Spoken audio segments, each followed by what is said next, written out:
সালিম উদ্দিন আপনি লিখেছেন শবে বরাতের আরবি অনুবাদ কি? খুব ইন্টারেস্টিং একটি প্রশ্ন। শবে বরাত এটার আরবি অনুবাদটা কি? সব মানে রাত, ফার্সি শব্দ। বরাত মানে কি? এটার উত্তর হলো যে বরাত ফার্সিতে, উর্দুতে সাধারণত বলা হয় ভাগ্যকে। আমরা বলি যে আমাদের বরাত খারাপ, অমুকের বরাত খারাপ। এই বরাত মানে ভাগ্য। তাহলে সেক্ষেত্রে শবে বরাতের মানে হয় ভাগ্যের রাত। মূলত এটা ভাগ্য নির্ধারণী কোনো রাত নয়, এই অর্থে এই নামটি সঠিক নয়। কিন্তু বারাআত আরবি শব্দ যদি হয় তার অর্থ হয় মুক্তি। যেমন 10 নম্বর পারা সূরা তওবার প্রথম শব্দ বারাআতুম মিনাল্লাহি ওয়া রাসূলি, আল্লাহ এবং তার রাসূলের পক্ষ থেকে মুক্তির ঘোষণা করা হচ্ছে, দায় মুক্তির ঘোষণা করা হচ্ছে। তো এখানে বারাআহ মানে যদি মুক্তি হয় তাহলে তার অর্থ হয় হলো মুক্তির রাত। তো এই অর্থে ঠিক আছে শবে বরাত, যে আল্লাহ তাআলা এই রাতে বান্দাদেরকে মাফ করে থাকেন মুশরিক এবং মুশাহিন তথা হিংসুক ছাড়া। সে অর্থে শবে বরাত এই নামটি একেবারে উড়িয়ে দেওয়ার মতো নয়। তবে হাদিসের ভাষ্য কিন্তু এই লাইলাতুল বরাআত বা শবে বরাত নয়। হাদিসের ভাষ্য লাইলাতুন নিসফি মিন শাবান বা মধ্য শাবান রজনী। আমরা হাদিসের ভাষ্যটাকে ব্যবহার করলে এই রাতকে কেন্দ্রিক অনেক অনাচার কিন্তু সমাজ থেকে এমনিতে দূর হয়ে যাবে, অনেক সীমালঙ্ঘন দূর হয়ে যাবে, অনেক বাড়াবাড়ি দূর হয়ে যাবে। এই রাতে কবর জিয়ারত করাটাকে অনেকে সুন্নাত মনে করেন, এটি সুন্নাহ নয়। তানভীর রহমতুল্লাহ আলাইহি প্রথমে এটাকে সুন্নাহ বললে আমদাদুল ফতোয়ার 4 নম্বর ভলিউমে তিনি পরবর্তীতে একটা ফতোয়ায় সেই জায়গা সে বিষয় থেকে প্রত্যাহার করেছেন, যা ফিরে এসেছেন। যার কারণে এই রাতে মূলত আপনি নিজেকে শিরক এবং হিংসা থেকে মুক্ত করার চেষ্টা করবেন। সেই সাথে আল্লাহর কাছে আপনি ক্ষমা পাওয়ার জন্য আপনার নরমাল চেষ্টা থাকতে পারে, বিশেষ কোনো আমল বিশুদ্ধ কোনো হাদিস দ্বারা প্রমাণিত নয়। রহিম ইসলাম আলিফ আপনি লিখেছেন শবে বরাতের আমল সম্পর্কে অনলাইনে দুই গ্রুপের তর্কাতর্কি, পারস্পরিক বাক্যবান বর্ষণ ও গালাগালিকে কিভাবে দেখেন? বিশেষত এইসব বিষয় নিয়ে পাবলিকলি বিতর্ক আয়োজন করা কতটুকু সম্মত? ভাই রামিম, আপনার এই প্রশ্নটি বর্তমান সময়ে খুবই গুরুত্বপূর্ণ। শবে বরাত যেটাকে আমরা বলছি, হাদিসের ভাষ্য মোতাবেক যেটাকে লাইলাতুন নিসফি মিন শাবান বা মধ্য শাবান রজনী বলা হয়েছে, এ রাতের ফজিলত আছে কি নেই, করণীয় আছে কি নেই, বা আমাদের সমাজে যে করণীয়গুলো প্রচলিত আছে এগুলোর কোনটি আছে কোনটি নেই, কোনটি করা যায় কোনটি করাটা গর্হিত, বা আদৌ কোনটি করা যায় কি যায় না, এটা নিয়ে যে বিতর্ক চলছে এই বিতর্কটা নতুন না, অনেক আগে থেকে। কিন্তু একটি কথা আমাদের মাথায় রাখতে হবে যে এই বিতর্কগুলো কোনো অবস্থাতে যেন আমাদের মধ্যে পারস্পরিক সম্পর্ককে নষ্ট না করে। প্রকৃত সত্য হলো এ ধরনের বিতর্কগুলো আমাদের ইগো থেকে বেশিরভাগ হয়ে থাকে, এবং বিতর্কগুলো জিয়ে রাখি আমরা ইগোর কারণে, যতটা না কোরআন হাদিসের জন্য তার চেয়ে বেশি আমার ব্যক্তিগত ইগোর কারণে। যে আমি হয়তো একটা পক্ষ অবলম্বন করি বা একটা মত লালন করি, সেটাকে আমি হক মনে করি, কিন্তু সেই পক্ষের মত যেহেতু, অতএব এটার পক্ষে আমাকে লড়তে হবে, জিততে হবে, এবং এবারে কোনো ছাড় দেওয়া যাবে না, এবারে আমাকে কোনো প্রকার ভিন্ন মত গ্রহণ করার মানসিকতা লালন করা যাবে না। এই বিষয়গুলো কিন্তু দিন দিন আমাদেরকে মুসলমানিত্ব থেকে দূরে সরিয়ে দিচ্ছে। আখলাকি মুসলমানের যে চরিত্র, যে বৈশিষ্ট্য, সেই জায়গা থেকে কিন্তু আমাদেরকে সরিয়ে দিচ্ছে। অতএব এ ধরনের বিষয় নিয়ে অনলাইনে তর্কাতর্কি করা, বিশেষ করে একে অন্যকে আঘাত করে এবং পাল্টা আঘাত করে মন্তব্য করা, এগুলো কোনো মুসলমানের শান হতে পারে না। আল্লাহ রাব্বুল আলামিন আমাদের সবাইকে উগ্রতা থেকে এবং সীমালঙ্ঘন থেকে বেঁচে থাকার তৌফিক দান করুন। ইসলাম এবং মুসলমানদের বিরুদ্ধে যত ষড়যন্ত্র চলছে, এবং ইসলাম এবং মুসলমানরা যে সমস্ত বিষয় নিয়ে আজ গবেষণা করার সুযোগ রয়েছে এবং প্রয়োজন রয়েছে, এরকম বিষয়ের তালিকা কিন্তু অনেক দীর্ঘ। সেই তালিকা সম্পর্কে আমাদের বেশিরভাগ মুসলিম ভাইয়েরা আমরা অবগত নই বলেই আমরা এ ধরনের ইস্যুগুলোকে এত বড় করে দেখছি। সাহাবীদের মধ্যেও মতো পার্থক্য ছিল, এবং তাবিদের মধ্যে মতো পার্থক্য ছিল, ফোকাহের মধ্যে মতো পার্থক্য ছিল। বিশেষ করে এই মধ্য শাবান রজনী এটির ফজিলতের বিষয়ে যেরকম অনেক বড় বড় ফোকাহে কেরাম, অনেক বড় বড় ইমামদের মত রয়েছে ইতিবাচকভাবে, আবার অনেকে এটার বিপরীতে মত লালন করেছেন। অতএব এরকম পরিস্থিতিতে অন্তত একজন ইমানদার মানুষ কোনো অবস্থাতে এই ইস্যুটাকে নিয়ে অনেক বড় করার সুযোগ নেই। আমরা এবার আমাদের দৃষ্টিভঙ্গি বিভিন্নভাবে প্রকাশ করেছি। লাইলাতুন নিসফি মিন শাবান বা মধ্য শাবানের রজনী মোটামুটি এর ফজিলত প্রমাণিত, কিন্তু এর ফজিলত যতটা প্রমাণিত তার চাইতে বহুগুণ বেশি এটাকে আমরা আপনার ফুলিয়ে ফাঁপিয়ে আমরা এটাকে পালন করি, এবং বলতে গেলে উদযাপন করি। এটা তো উদযাপনের কোনো বিষয় নয়। শবে বরাত উদযাপন যে হচ্ছে গোটা দেশব্যাপী, এটা কখনোই শরীয়ত সম্মত হতে পারে না। লাইলাতুন নিসফি মিন শাবানে আল্লাহ রাব্বুল আলামিন বান্দার গুনাহসমূহ মাফ করে থাকেন, এবং মুশরিক এবং হিংসুক ছাড়া, বিদআত এবং কুসংস্কারে লিপ্ত মানুষ ছাড়া বাকি মানুষদেরকে আল্লাহ তাআলা মাফ করে থাকেন। অতএব আমরা সেই যোগ্যতা নিজের মধ্যে অর্জন করার চেষ্টা করব। এর পাশাপাশি ব্যক্তিগত ইবাদত বন্দিকে অনেক তাবী থেকে বর্ণিত হয়েছে। সালাফের যুগে অনেক বড় বড় তাবী, ইসহাক ইবনে রাহুয়ার মতো মানুষ আর অনেক বড় বড় তাবীরা ইবাদতবন্দি করেছেন ব্যক্তিগতভাবে। এর জন্য না বিশেষ কোনো সালাত আছে।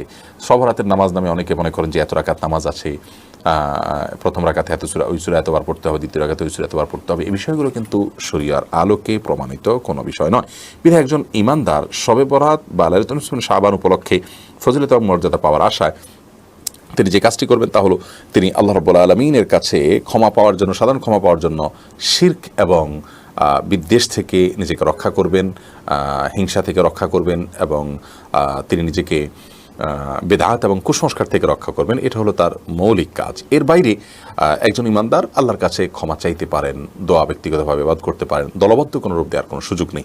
কোনো নফল আমল, বিশেষ করে সুন্নাহ কোনো আমলকে দলবদ্ধ রূপ দেয়া এটা মাকরুহ এবং এটা কোনো অবস্থাতেই ইসলামী শরিয়ার কোনো নির্দেশিত বিষয় না। বিধায় একজন ইমানদার সেই বিষয়টিতে সাবধান থাকবে এবং দায়িত্বশীল হবে। আমরা এই বিষয়ে বাড়াবাড়ি এবং ছাড়াছাড়ি কোনোটিই করবো না, যেটুকু আছে সেটুকু মনে করবো। লাইলাতুল কদরের চাইতে যদি আপনি শবে কদরকে বেশি গুরুত্ব দেন তাহলে বুঝতে হবে আপনার এই চিন্তাকে কারেকশন করতে হবে। এবং এ রাত্রিকে ভাগ্য নির্ধারণের রজনী মনে করাটাও সঠিক নয়। ভাগ্য নির্ধারণ হয়ে থাকে লাইলাতুল কদরে, যেমনটি আল্লাহ তাআলা সূরা দোখানের 3 এবং 4 নম্বর আয়াতে বলেছেন। আল্লাহ বলেছেন, ইন্না আনজালনাহু ফি লাইলাতিন মুবারাকাহ, আমি একটি বরকতময় রাতে কোরআনকে নাজিল করেছি। ইন্না কুন্না মুনজিরিন, আমি সতর্ককারী কোরআন নাজিলের মাধ্যমে। এরপর আল্লাহ বলছেন, ফিহা ইউফরাকু কুল্লু আমরিন হাকিম, সে রাতে সমস্ত গুরুত্বপূর্ণ বিষয়গুলো ধার্য হয়ে থাকে, ফরক হয়ে থাকে। কোরআন কোন রাতে নাজিল হয়েছে? আল্লাহ বলেছেন, ইন্না আনজালনাহু ফি লাইলাতুল কদর, লাইলাতুল কদরে আমি কোরআন নাজিল করেছি। অতএব লাইলাতুল কদরে কোরআন নাজিল হয়েছে, আর সে রাতে আল্লাহ তাআলা বলেছেন সব গুরুত্বপূর্ণ বিষয় ধার্য করা হয়ে থাকে। বোঝা যায় লাইলাতুল কদরে বা শবে কদরে ভাগ্য নির্ধারণ করা হয়ে থাকে। শবে বরাত যেটাকে আমরা বলছি, এই রাতে ভাগ্য নির্ধারণ করার বিষয়ে কোরআন থেকে তো নয়, কোনো হাদিস থেকেও বিশুদ্ধভাবে কোনো কিছু প্রমাণিত নয়। কোনো মনীষী বলেছেন, কিন্তু সেগুলো দলিলের দিক থেকে কোনোভাবেই টেকে না। বিধায় একজন ইমানদার তিনি এই শবে বরাতকে কেন্দ্র করে যে সমস্ত ভুলভাল জিনিস সমাজে আছে সেগুলো থেকে বেঁচে থাকবেন।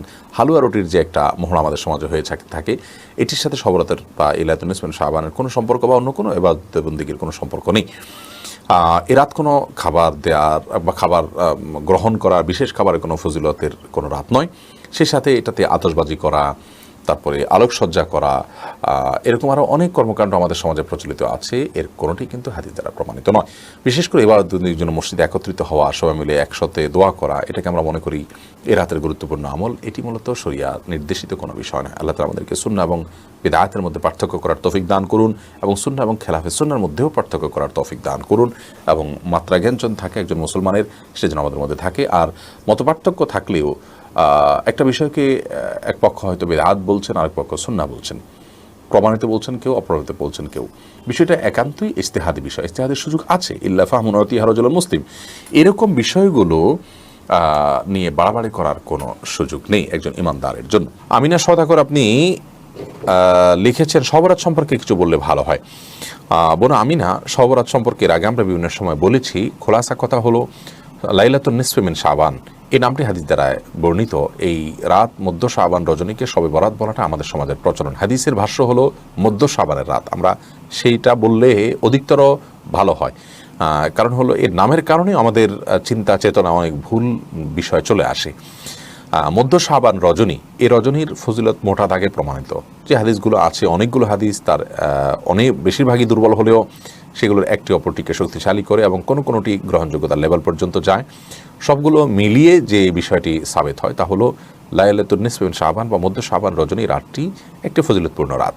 তবে ইসলামের যে ফজিলতপূর্ণ রাতগুলো আছে, যেমন লাইলাতুল কদরের কথা আমরা জানি, রমজানের শেষ দশকের বেজোড় রাতগুলোর কথা আমরা জানি, তন্মধ্যে এই লাইলাতুন নিসফে মিন শাবান বা মধ্য শাবান রজনী সেগুলোর তুলনায় অনেক সাধারণ রাত।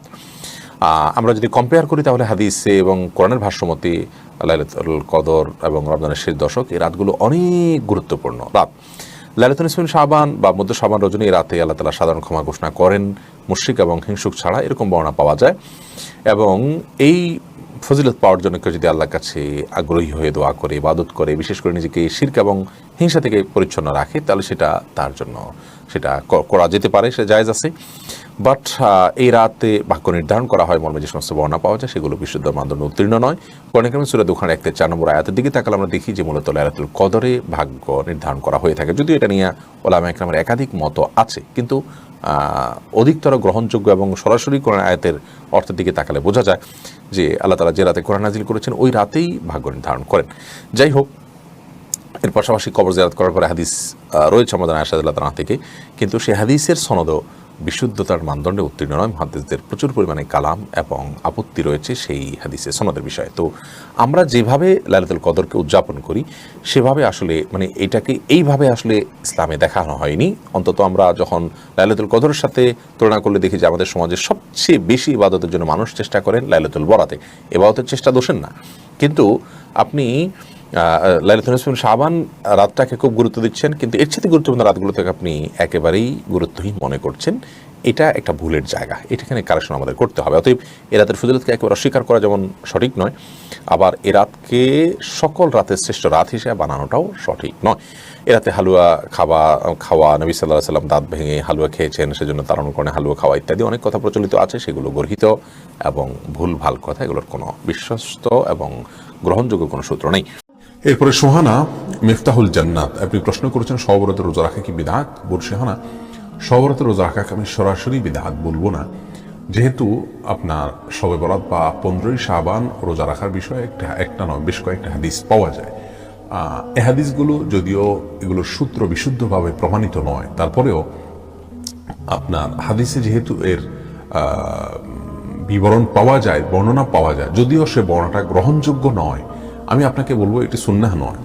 15ই শাবান দিনে রোজা রাখা এটি সুন্নাহ দ্বারা প্রমাণিত নয়। আমি প্রমাণিত বলবো না, এটাকে সুন্নাহ দ্বারা প্রমাণিত নয়। তবে সরাসরি এভাবে বিদআত বলতে যাব না, কারণ এর ভিত্তি আছে, ভিত্তিটা দুর্বল, ভিত্তিটা বিশুদ্ধ বলে প্রমাণিত নয়, যার কারণে এটাকে আমরা বলবো যে সুন্নাহ দ্বারা সাবেত না, আমরা এটা করবো না, সোজা কথা।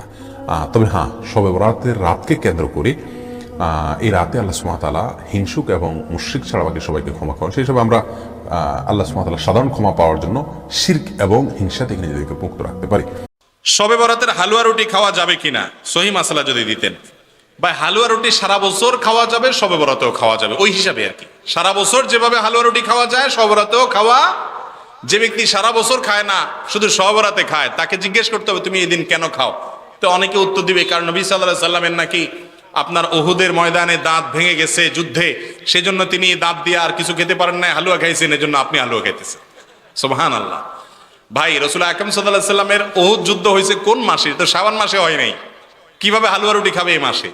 এটা তো ভুল, ভুয়া, ভিত্তিহীন কথা। আপনি হালুয়া খাইতে মনে চাইছে, মাসআলা বানায় না, রাসূলের নামে মিথ্যা কথা বলেন কেন? আপনি খান হালুয়া, আপনার নিষেধ করছে কি? কিন্তু মাসআলা বানায় হালুয়া খাবেন না।